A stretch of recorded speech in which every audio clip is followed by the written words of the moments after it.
తప్పునే ఎదిరించి అదిరించి బెదిరించి నిలదీసినాడే తన మాట ఒక గర్జన.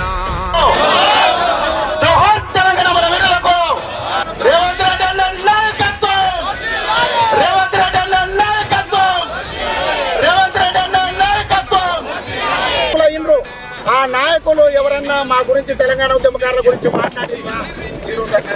ఎవరి గురించి అన్న అడిగినరా?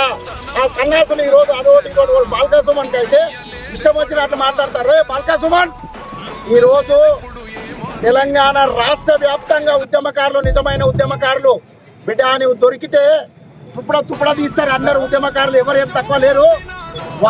వాస్తవికతని ఆ రోజు నువ్వు ఎంపీ అయినావు, ఎమ్మెల్యే అయినావు, ఏ రోజన్నా మా ఉద్యమకారుల గురించి ప్రస్తావించినవా? ఉద్యమకారులు అంటే పనులు ఇడిచిపెట్టుకొని జీవితాన్ని వదిలిపెట్టుకొని త్యాగం చేసి జైలుకు పోయి పోలీసులతో దెబ్బలు తిని తెలంగాణ రాష్ట్రం ఏర్పడితే మా గురించి ఒక్కో రోజన్నా ప్రస్తావించిండు ఆ కేసీఆర్ సార్. గద్దె ఎక్కావు 9 సంవత్సరాలు మమ్మల్ని విస్మరించినందుకొరకే నిన్ను గద్దె దింపి రేవంత్ రెడ్డి అన్న ముఖ్యమంత్రి చేసినాం. రేవంత్ రెడ్డి అన్న మా గురించి మాట్లాడిండు కాబట్టి ఖచ్చితంగా మళ్ళీ కూడా ఆయననే ముఖ్యమంత్రిని చేస్తాం, ఆయన్నే గెలిపించుకుంటాం. మా తెలంగాణ ఉద్యమకారులకు 250 గజాల ప్లాటు, అదేవిధంగా మాకు గుర్తింపు అనేది ఏర్పాటు చేస్తే మాత్రం స్థిరస్థాయిగా రేవంత్ రెడ్డి అన్న చరిత్రలో నిలిచిపోతాడని మా ఉద్యమకారుల సాక్షిగా తెలియజేస్తూ జై తెలంగాణ.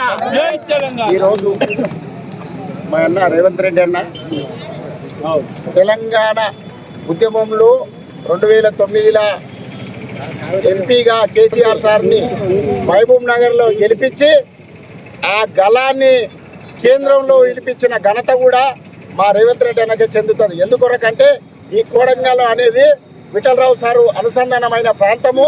ఈ ప్రాంతంలో ఓట్లు రావాలంటే చాలా ఇబ్బందికరంగా ఉండే, అటువంటి ఇబ్బందికరంలో అన్న ఇక్కడ నాయకత్వం వ్యవహరించి ఆ రోజు కేసీఆర్ సార్ని గెలిపించడానికి ప్రధాన భూమిక పోషించిండు మా రేవంత్ రెడ్డి అన్న.